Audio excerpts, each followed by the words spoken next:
Dólar, vale a pena investir? Bom, essa é uma questão que muita gente tem me perguntado ultimamente e esse é o tema do vídeo de hoje, pessoal. Vale ou não vale investir em dólar? Mas antes de começar, dá um like, se inscreva no canal e ative as notificações.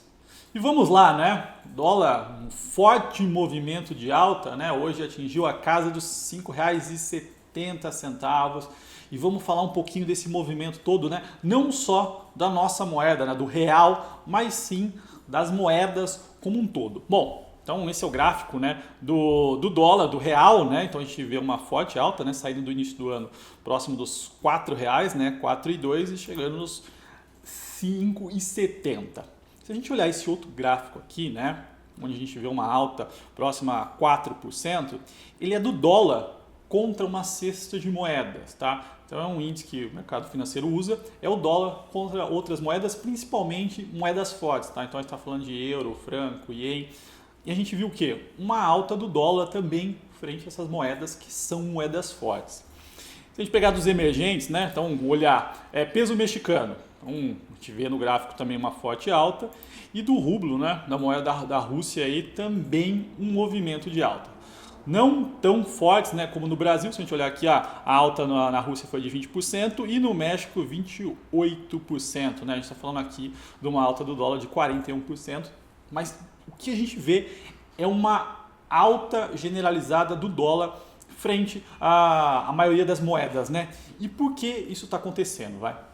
Vamos lá, a gente está dentro de um movimento, né, de aversão ao risco, de redução de risco global dos investidores. Né? E o que acontece nesse momento? Né? O corona acabou gerando esse movimento, as pessoas começam a reduzir risco de todas as posições e voltar para os lugares, né, ou voltar para as economias mais seguras, para os portos seguros. Né? Isso naturalmente faz um fluxo, cria um fluxo, né, saída de dinheiro dos países emergentes, né, principalmente, para a economia americana. Então esse é o principal ponto, né? Um movimento de aversão ao risco, de fluxo de saída de dinheiro e a gente vê uma depreciação das moedas. E se a gente pega as moedas emergentes, né? As economias emergentes são mais voláteis, são mais abertas, né, a riscos, né? Elas têm risco bem maior do que uma economia desenvolvida. Então por isso que a gente vê a depreciação cambial do nosso lado sendo um pouco mais forte, né? Quando a gente fala de moeda, né, o que está acontecendo? Né? No Brasil a gente vê câmbio ao contrário, né? A gente vê a alta do dólar. Mas o que significa isso? Né? Significa que nossa moeda perdeu valor. Assim, o real caiu, né? Quando o dólar sobe, o real está caindo, nossa moeda perde valor perante outras moedas. Então isso acontece por uma questão de fluxo ou muitas vezes também de uma questão econômica, né? Como é que a economia está mais fraca em relação à outra.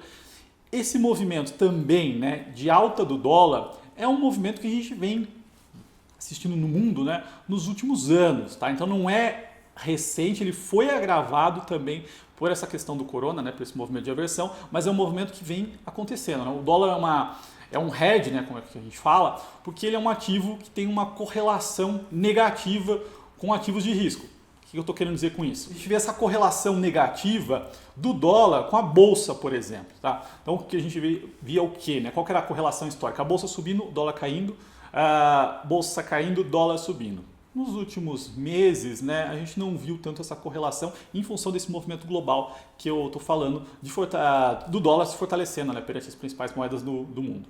Além disso, tem mais um fator, né, que ajuda, na verdade que demonstra, né, o que está acontecendo nesse momento. Então o CDS, né, que é uma medida de risco das economias, tá? É um seguro que o investidor paga, no caso do Brasil ou de qualquer economia, dar um default, né, quebrar, subiu bastante. Né? Então se a gente olhar para esse gráfico aqui, que é o CDS, né, o famoso CDS de 5 anos, está em 300 pontos, né? Ou seja, 3%. Ele saiu da casa dos 100 pontos e foi para 300. Né? Ou seja, o seguro Brasil, né? Ou o risco Brasil ficou mais caro, né? Dado esse momento turbulento que a gente está passando. Né? Como eu disse, as economias emergentes são mais frágeis em relação às economias desenvolvidas e esse tipo de movimento aqui acontece normalmente quando a gente vê um movimento de aversão ao risco no mundo.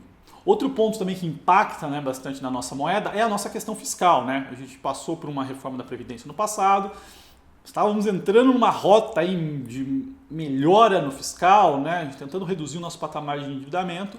O corona impactou, né, na veia o fiscal, não só do Brasil, mas no mundo, né? Foi uma questão, os governantes tiveram que salvar as pessoas, tiveram que aumentar aí os gastos de forma abrupta, né? Então a gente vai ver aí esse ano uma dívida bruta subindo fortemente, não vai ser algo recorrente, mas vai ter um impacto forte fiscal. Pior, né? Acaba dando uma deteriorada na visão do investidor em relação ao nosso mercado. Então isso também impactou muito o nosso câmbio. Por isso que o nosso câmbio acabou ficando na dianteira aí das desvalorizações no mercado global. Mas um ponto importante, né, que eu trago para o canal, eu já venho falando, né, é a questão da depreciação, né, e o dólar num patamar mais alto na nossa economia, ele veio para ficar, não é um movimento que tende a voltar, nem se a gente tiver uma melhora muito rápido do sistema como um todo, a gente vai ver um real mais depreciado, ou seja, a gente vai ver aí 5 e 6 reais, é algo bem plausível que ele se mantenha nesse patamar, mesmo com uma possível melhora ao longo do ano, tá? Por quê? Porque tem um movimento global lá fora de fortalecimento do dólar e a nossa economia tem alguns pontos mais frágeis, por exemplo, o fiscal, que vão deixar o dólar, vão deixar a nossa moeda um pouco mais depreciada, tá? E o ponto é, investir ou não investir em dólar? Bom, então vamos pensar aqui na cabeça como gestor, tá? O dólar, eu sempre olho para o dólar como um hedge, né? Como uma proteção. Ou seja, quando você tem uma carteira de investimentos, uma carteira de ações, e ela tem um tamanho já razoável, você tem que investir em ativos descorrelacionados. Por exemplo, dólares, ou ouro, ou ações dolarizadas. Uma pequena quantidade, né? Para amortecer a tua performance num caso extremo, né? Como esse. Então você acaba absorvendo algum impacto ali, no caso de um estresse de mercado. Então esse é o ponto. Hedge todo mundo tem que ter na carteira. Eu tinha alguns na carteira, né, que eu recomendo. Num patamar alto de dólar, eu reduzi porque minha visão é dólar, né, é como se fosse um seguro, um guarda-chuva. Você compra no dia de sol, você compra antes de acontecer qualquer coisa. Depois ele explode, tá? E aí não faz mais tanto sentido ter. O que eu vejo? Então assim, para ter uma carteira hoje, eu acho que tem que ter algum hedge. O dólar diretamente já está num patamar elevado. O que eu gosto muito de fazer é estar exposto em ações dolarizadas. Ou seja, eu já venho falando aqui no canal, né? Você pega o movimento de alta do dólar, sobe 10, 20%, maravilha, isso aqui acho que a gente pode ter um pouco mais para subir. Mas as ações, né, que tem receita em dólar, elas começam a surfar esse bom momento, né, nos próximos meses. Então pensa que o dólar subiu de 4 para 5,70, teve uma valorização de 40%. O dólar médio, né, é bem abaixo disso, mas se ele se manter nesse patamar, a gente vai ver aí uma receita em dólar se mantendo, a receita em real subindo muito dessas empresas que têm exposição ao mercado externo, né, que são dolarizadas.